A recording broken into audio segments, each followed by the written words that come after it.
విజయవాడ కనకదుర్గమ్మకి ముక్కు పుడక ఎలా వచ్చిందో మీకు తెలుసా? ఒకప్పుడు కృష్ణమ్మ భూమి మొత్తం నీరు పారాలి అనే ఆజ్ఞతో భూమి చుట్టూ ప్రవహిస్తూ ఉంటుంది. అలా ప్రవహిస్తూ చివరికి బెజవాడ దగ్గరికి వస్తుంది. సముద్రంలో కలవడానికి వెళ్తున్న కృష్ణవేణి నదికి అడ్డుగా ఇంద్రకీలాద్రి పర్వతం ఎదురవుతుంది. అప్పుడు కృష్ణవేణమ్మ ఇంద్రకీలాద్రి ముందు నిలబడి చేతులు జోడించి మనస్ఫూర్తిగా వేడుకుంటుంది, నాకు దారి ఇవ్వు, నా గమ్యాన్ని చేరాలి అని. అప్పుడు ఇంద్రకీలాద్రి ఇలా అంటుంది, నేను ఎన్నో సంవత్సరాలు తపస్సు చేశాను. నా భక్తికి మెచ్చి దుర్గమ్మ నా మీదే కొలువై ఉంది. ఇప్పుడు నేను నీకు దారి ఇస్తే నువ్వు ఈ ఇంద్రకీలాద్రిని ఏం చేస్తావో? అప్పుడు కృష్ణమ్మ చేతులు జోడించి కన్నీళ్లతో కొండపైన ఉన్న కనకదుర్గమ్మని ప్రార్థిస్తుంది. కనకదుర్గమ్మ కరుణించి ఇలా అంటుంది, నువ్వు అనుకున్నది జరుగుతుంది, కానీ నాకు నీ దగ్గర నుంచి ఒకటి కావాలి. దానికి కృష్ణవేణమ్మ సరే ఇస్తాను అనంటుంది. దుర్గమ్మ నవ్వుతూ, నువ్వు ఈ ఇంద్రకీలాద్రికి ఏమీ చేయకుండా ఈ ఇంద్రకీలాద్రికి ఒక బెజ్జం ఉంది, నువ్వు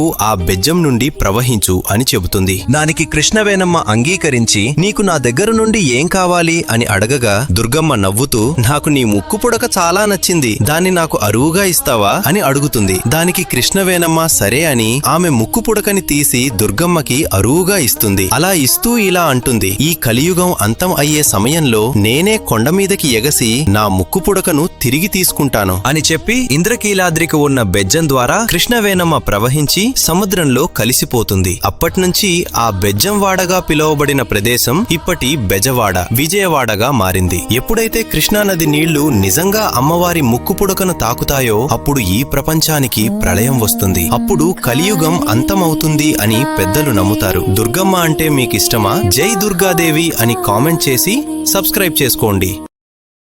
Download ShareChat.